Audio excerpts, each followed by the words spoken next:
সকাল হতেই চিনি দুই দিদুনের কোলে চেপে টোটো করে বেরিয়ে পড়েছে মায়ের মামার বাড়ি যাওয়ার উদ্দেশ্যে। আর এখানে আমাদের মামার বাড়ি গ্রামের মিষ্টির দোকান থেকে আমরা কিছু মিষ্টি নিয়ে নিয়েছি। আর এখানের এই গজাটা কিন্তু বেশ ফেমাস, খেতে খুব ভালো।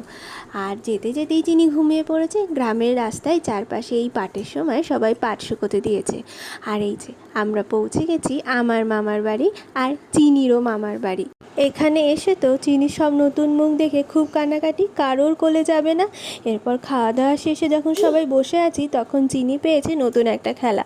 খাটের নিচে ও পেয়েছে এই পেঁয়াজগুলো নিয়ে একবার বাইরে দিয়ে ও দিদুর হাতে দিচ্ছে, আবার ঘরে আসছে। এই করতে করতে তো ও বেশ খানিকক্ষণ সময় কাটিয়ে নিলাম। এরপর আমাদের যাওয়ার পালা। এবার ফিরে যাওয়ার সময় সব দাদান দিদুনকে টাটা দিয়ে চিনি আবার চলল আর এক দাদান দিদুনের বাড়িতে। এই যে আবার আসবো, আবার দেখা হবে।